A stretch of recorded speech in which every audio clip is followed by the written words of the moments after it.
These right here are my newest microphones, but they have one big problem. Well, technically it's not really that big of a problem. You see, one microphone is louder than the other. No matter what cables I use or what recorder I have, the results are always the same. When I'm speaking into the left side, it has more self-noise. So, the goal in tonight's video is to disassemble both microphones and find out exactly what is causing the issue. I suspect it's moisture or dust on the capsule.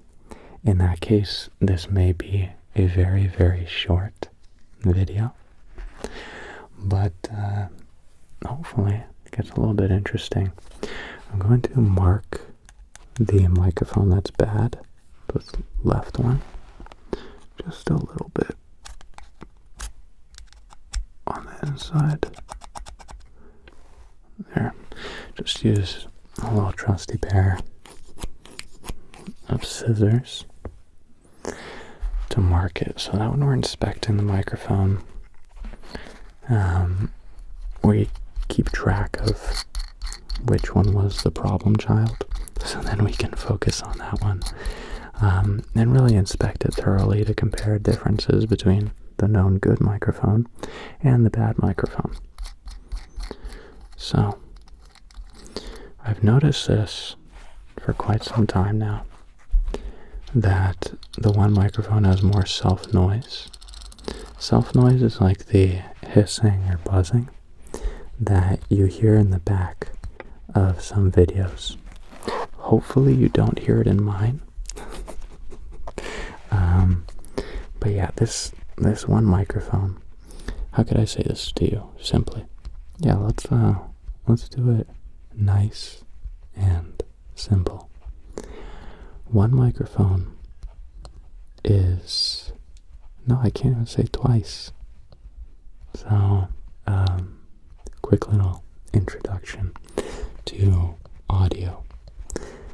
Audio volume is measured in something called dB, also known as decibels. And decibels are the loudness of the sound. But decibels are not linear. That means they're not 1 + 1 = 2. So 1 is not twice as much as 2. It's logarithmic. So it scales exponentially.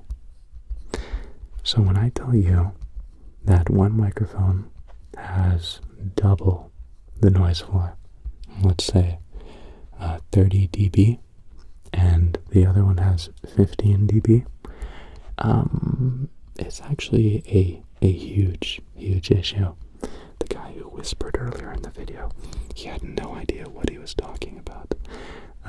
Yeah, a 15 decibel difference is massive. It's a difference between a whisper and a soft-spoken voice. So, there you go. Let's remove this.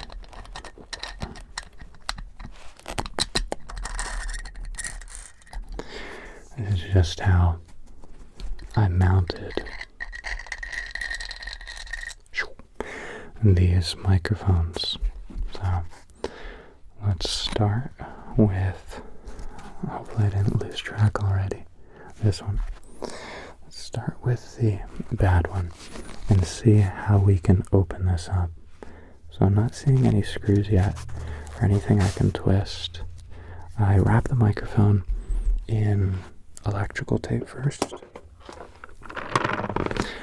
and I'm gonna have to use a screwdriver to get to it. So how's that there? Good. I'm going to take off this worm clamp.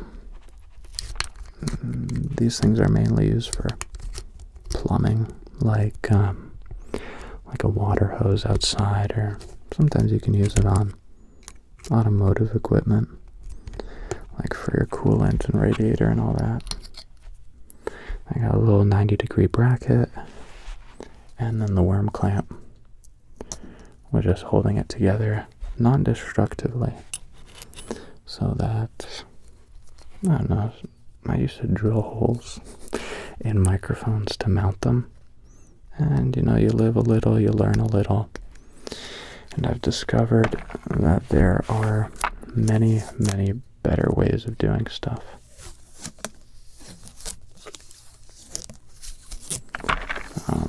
Let's take off the tape. This is what I think it is. Let's just cut it right here. Look at that, it took the printing right off. So if I hold this close to you, come on, baby. Oh yeah. Nope, still no. I was so happy with the focus on this camera, and then I changed the setting, and now it's bad. So lucky for us. Yep. There are no screws, at least not yet. It's a twist, which is interesting because typically, from my experience, most manufacturers try to make it as hard as possible to access a microphone. With this on top of this, and that way we know exactly where it's supposed to go. So if I'm being honest, once again, I don't see any screws here. I think I just have to pull this apart. What do you think? Yeah, okay. So this is the first time I'm taking apart these. That's plastic, probably just to isolate. Wow. This looks a lot different than their other model. And there you go. Okay, so I kind of expected this. It's not awful. It could be much worse. Let's see, just like that. You see all that? That's specks of dust. And this is what you're looking at, a gold-plated capsule. It's essentially a very thin piece of gold. Imagine a piece of tin foil. And when things hit it, it vibrates the gold, which then can be recorded through this complicated and very fancy electronic setup. And I really like to take apart everything I can. There's a common meme with me where anything I get, if it goes wrong, my first step is never, think about it and diagnose it. My first step has always been take it apart and see how it works. So, if I'm being completely honest, this seems very, very, very cheap. I'm very disappointed in the design here. I don't know what kind of capsule they're, what kind of resistors and transistors they're using, but this PCB looks super cheap. There's way too much. Look at that. Look at all the solder. Come on, get my face out of there. Look at all the solder on that joint. You could drown an elephant in some of this. Whatever. I'm not here to judge this. Actually, I am. Wow, this is awful. Holy crepe. Sugar. I actually feel like I was scammed. Is this a knockoff microphone? I've taken apart multiple NT1As, Lewitts, what other ones? This looks This looks terrible. Look at the back. Look at the back and all the scratches. I straight up think this is a knockoff microphone. Okay, hold on. I'm going to be right back.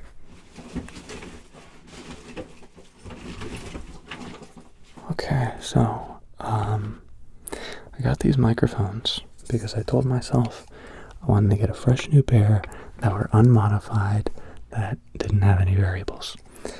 And here, I want to show you, I know you're not supposed to pull on the cables, but as you can see,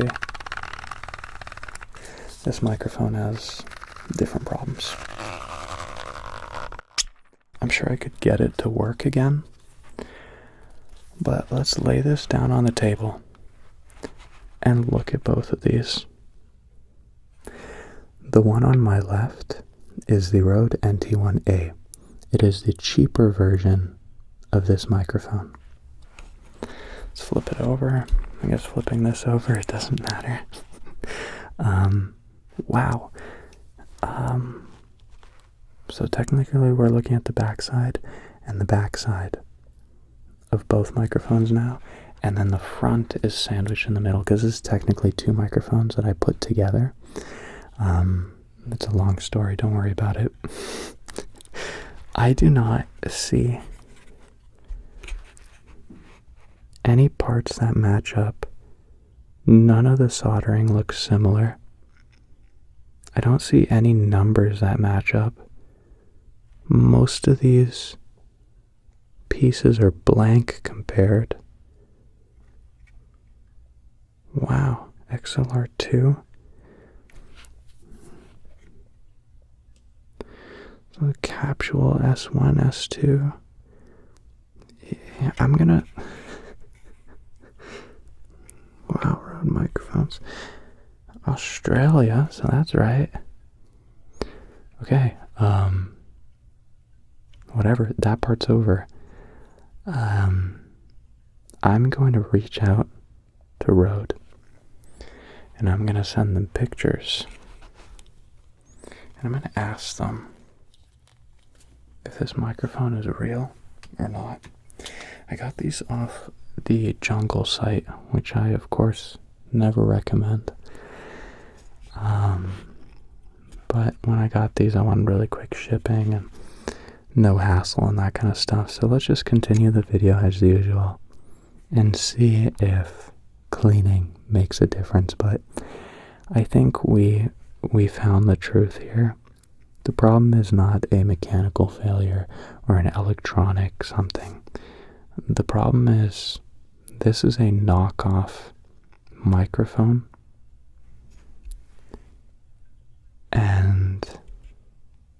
But why would... I'm saying this is a knockoff microphone. And the quality differences clearly are showing.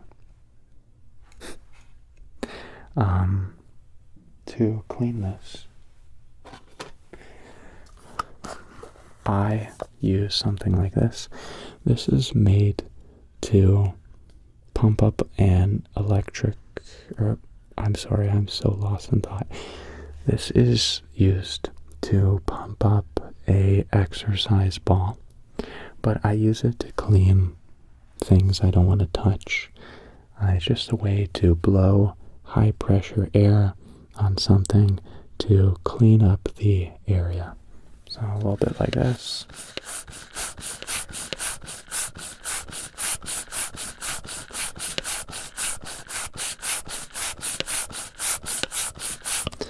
And you can see piece by piece, we have little bits of dust that are lifting off.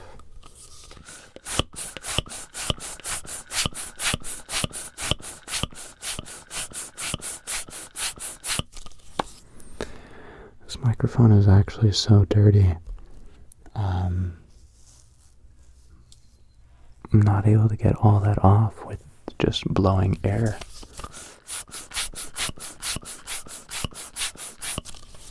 Any other time I've done this to my other mics, it all just blows right off.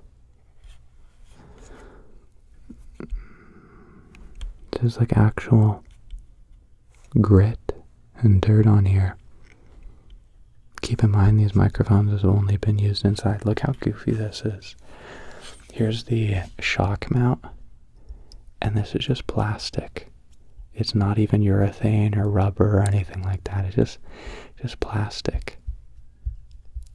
I'm not knocking plastic. It has a time and place. But yeah, wow. That is phenomenal. You know what? I don't want to waste too much time cleaning this. I'm just going to put the cover back on in case it is real. There, just like that. Put it to the side, and future generations will worry about it. And I want to grab the second microphone and just see if it looks the same, because when you buy two microphones, I don't know, like maybe one was a knockoff, other one was, I don't know. I just feel like if we open this one and it looks completely different than the other one, that'll be our smoking gun. But at this point, I don't know what to expect. I think they're just two knockoff microphones in the worst possible way. It's funny because all these times I've recorded with these microphones, I've listened to them like, something's off here. It just doesn't sound like it should be sounding. And I've been having to do a lot more EQ, and I've even dabbled with noise reduction recently. Very delicate noise reduction where you can't even notice, just like 2 dB. This is looking very, very similar. Even with the paint coming off with the electrical tape, that was really, really goofy. Yeah, this looks identical. It's plastic. So the problem with it being plastic, wow. So if you want to lube your O-rings, kids, problem with it being plastic is that, to my understanding, you use the metal outside to ground the microphones. And currently the only grounding I see is this super, super thin piece of aluminum that is like sorta contacting this metal part that's painted and then touching the casing. But this looks identical to the other one that we have. Also looks like somebody shaved their beard on the capsule. Little plastic, like almost like saran wrap still over the microphone.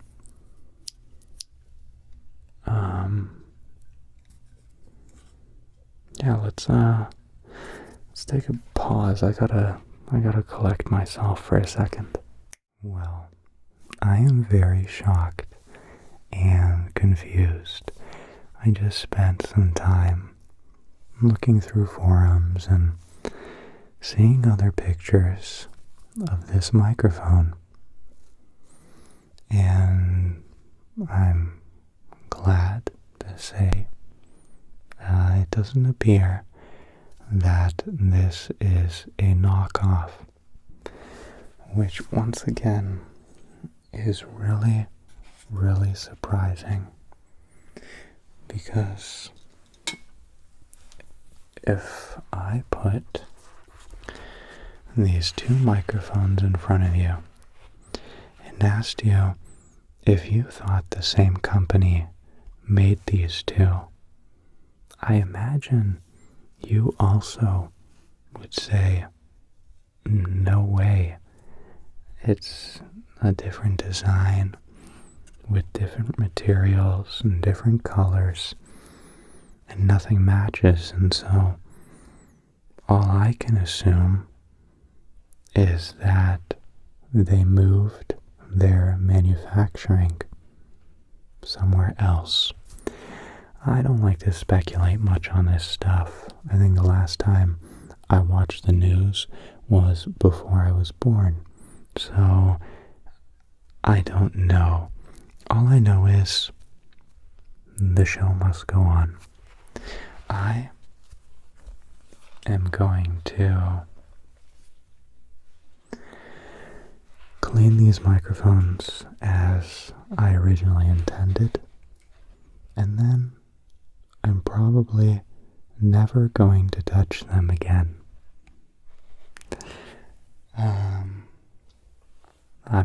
I'm not a snob in any way. I have one pair of shoes that I use for everything, and I don't like to do anything foo-foo, but I spent about $1,000, around that ballpark, for 2 pieces of plastic in which their materials probably cost less than $20 altogether.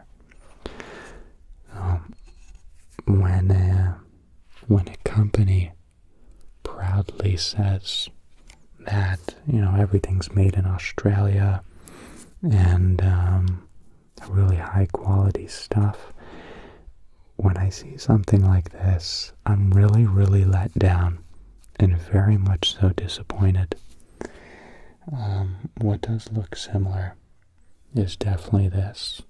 So that looks very good quality, exactly what I would expect. But not this at all.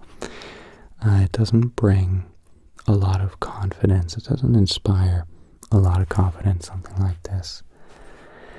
So yeah, let's wrap this up, this video.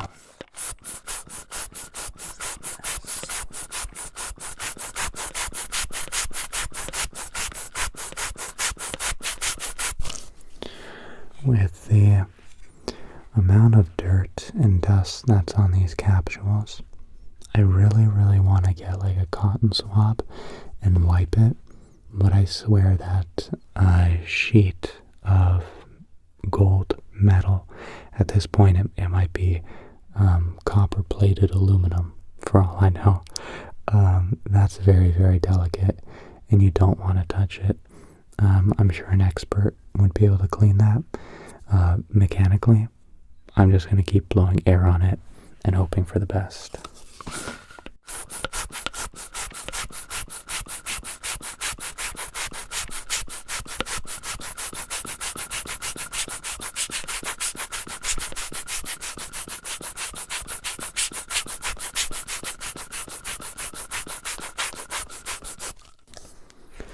Okay, another inspection. I'm seeing much fewer big particles.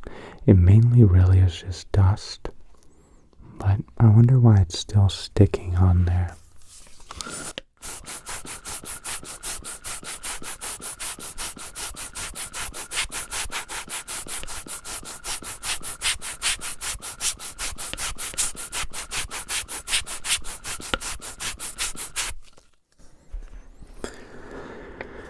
Okay, it looks like that is the cleanest we are going to get it.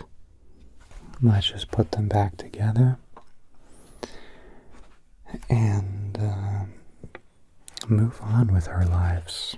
I mean, sometimes life gives you lemons, other times it gives you overpriced, well-marketed garbage. I don't know how that's expected to ground on anything apart from the cable. And let's put that on there. It's a little pizza table. See, so when you're done eating your pizza, you can just put the table on there. That's not how that works. And then this little base plate.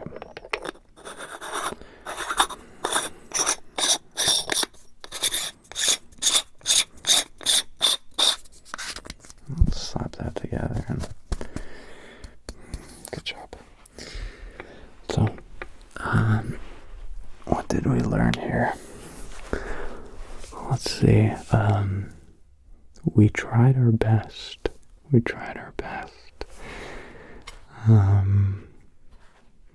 I'll be honest, I really, really liked the other model that they have. You can buy them as a matched pair, meaning that a technician sat down and made sure that both of the microphones respond to frequencies in the same way. And you can get that as a bundle, and it's perfect for stereo recording for situations like this. I really liked the Lewits as well, but they're very bulky and over-engineered, in my opinion.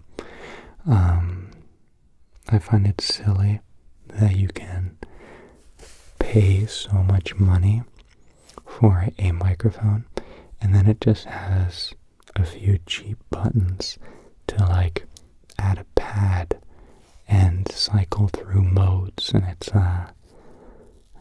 a weird thing to see, to be honest. So lucky for us, I am very interested in exploring audio more than I ever have been, just to get it as ideal as possible, right?